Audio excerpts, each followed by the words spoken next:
This lesson will be part 2 of chapter 14 on the presidency. We are continuing with the White House office. As mentioned in the previous lesson, the White House office is much closer to the president than the executive office. The White House office helps to develop policies favored by the presidential administration, and they protect the president's legal and political interests. The primary goal is getting the presidential policy priorities enacted into law. Some important positions include the Chief of Staff. This is the head advisor to the president and the individual who manages the White House office. The press secretary, which most people are familiar with because they are the face of the press and they speak on behalf of the president and can act as a spokesperson to the president in the press. So again, this is the president's spokesperson to the media. And of course, we have White House counsel. The White House counsel is the president's lawyer. It's as simple as that. Just like the executive office, the White House office also does not need senatorial approval. Other advisors to the president include the National Security Council. They deal with domestic and foreign matters related to national security. Their main job is to advise the president on key national security and foreign policy decisions and assist in the implementation of those decisions. The president serves as the chair of the National Security Council. Another area of advising includes the Office of Management and Budget. As you may assume, they advise the president on economic matters. They are considered part of the Department of the Treasury, and they also have a chief responsibility, which is to create the president's annual budget. Even though the president slaps their name on that proposed budget, typically it's the folks behind the scenes in the Office of Management and Budget that work out the kinks. This is one of the most important agencies for policymaking and policy implementation. The director of the Office of Management and Budget has a staff of around 600 civil servants. The director also works closely with Congress and ensures that the budget resembles the president's proposed one. They also lobby members of Congress and manage the budget execution. Next, we'll talk about presidential succession. This is when the president dies in office or when the president can't serve. It is also laid out in the 25th Amendment. What happens when the president dies in office? The vice president becomes the president. And every time a new cabinet department is created, their secretaries are added to the bottom of the line of succession. So if you look over to the left, you can see the line of succession. Let's just assume that the top 5 individuals here are also in a room with the president, and for some reason, something happens where all of those individuals die. That sounds really morbid. Think about who becomes president. In this case, 6th in line would be the Secretary of Defense. So again, if those first five in the line of succession also passed away with the president, the Secretary of Defense would become president. Interestingly, at the State of the Union address every year, where all of these cabinet members would be expected to attend, one cabinet member is chosen not to attend, just in case of a major catastrophe. The 25th Amendment also determines the course of action when the president doesn't die, but cannot fulfill the duties of their role. Let's just say they're dealing with severe mental health issues, or maybe they fall ill, and it is determined that they cannot fulfill their duties. If we look at the 25th Amendment and the specific language of Section 4, we see that the vice president, along with a majority of the cabinet members, can deem a president to be unfit to serve out the rest of their term. Another avenue would be through a majority of Congress, and this would be done by written declaration provided to the president tempore of the Senate and the Speaker of the House that the president is unable to discharge the powers and duties of their office. A 2/3 vote of Congress can allow the president to remain, and this would be a challenge to the written declaration. Next, we'll talk about sources of presidential power, how we formally refer to certain powers in the Constitution, or maybe outside of the Constitution. So We'll look at express powers, inherent powers, statutory powers, and special presidential powers. Express powers can also be referred to as enumerated powers, and these are specifically laid out in the Constitution. They provide a framework, an outline of presidential power. They also shape how presidents themselves develop their authority. So let's take a look at what these specific powers are. The president serves as commander-in-chief of the armed forces. They appoint heads of the executive departments, ambassadors, Supreme Court justices, and people who fill vacancies that occur during the recess of the Senate and other positions. They pardon crimes, except in the cases of impeachment. They enter into treaties with a two-thirds consent of the Senate. They give the State of the Union address to Congress. They convene the Congress. They receive ambassadors of other nations, and they commission all officers of the United States. Now, keep in mind, this exception in cases of impeachment is something that hasn't formally been challenged. Obviously, there was some concern with the possibility of the president potentially impeaching themselves or himself. In this case, I'm talking about former President Trump. But many would say that that probably wouldn't have held up in the courts as constitutional. Next, we have inherent powers, and at the basis of inherent powers is the Take Care Clause. The Take Care Clause allows the president to take care that the laws be faithfully executed. What can be inferred here is that the power is implied but not explicitly stated. Statutory powers are powers that are explicitly granted to presidents by congressional action. So if a law is passed through Congress, that might delegate a special power to the president for maybe a specific reason, then that can expand the president's power outside of the scope of the Constitution. An example is the 1996 line item veto. Remember, if you're talking about the line item veto, you want to talk about it in the context of it then being deemed unconstitutional by the Supreme Court in 1997. But that would be an example.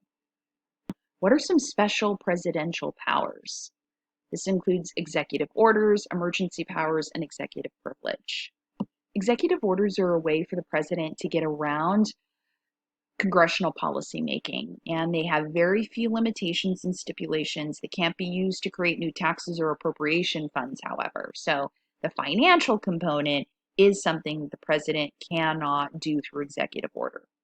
Generally, executive orders direct the enforcement of congressional statutes or Supreme Court rulings. They enforce specific provisions of the Constitution. They might guide the administration of treaties with foreign governments, and they can also create or change the regulatory guidelines or practices of an executive department or agency. Keep in mind that because the executive order surpasses, or I should say bypasses, congressional policymaking and the process of policymaking, it only carries weight during that president's administration and can be nullified when a new administration comes into office. In addition to that, executive orders can be challenged by the Supreme Court. The president also carries emergency powers, and these are broad powers exercised by the president during times of national crisis. The Supreme Court acknowledged the existence of emergency powers in the United States versus Curtis Right Export Corps. The court ruled in this case that the president's powers, particularly in foreign affairs, are not limited to those powers expressly stated in the Constitution. It also stated that the federal government is the primary actor in foreign affairs. The president often invokes emergency powers during a state of emergency when we're looking at natural disasters and states need support and help from FEMA, for example. The next power deals with executive privilege, and this is the right of the chief executive or the president and other executive officials to withhold information from Congress or the courts concerning confidential conversations or national security, or the right to refuse to appear before legislative or judicial bodies. This is typically used so presidents can get advice from aides without fear it might be made public or be scrutinized by members of Congress or the judiciary, or in regards to foreign policies.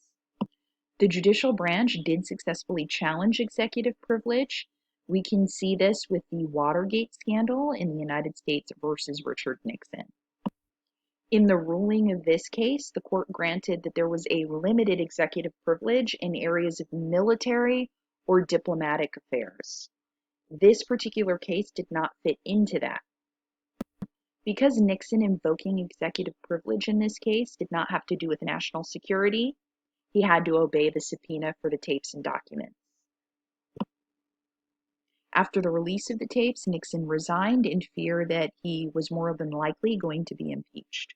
Next, we'll talk about the people as a source of presidential power.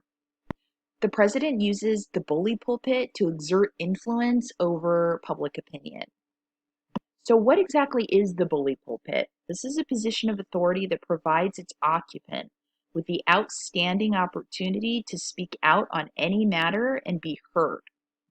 Since the president acts as the figurehead of the country, they get a lot of national attention, especially from the media.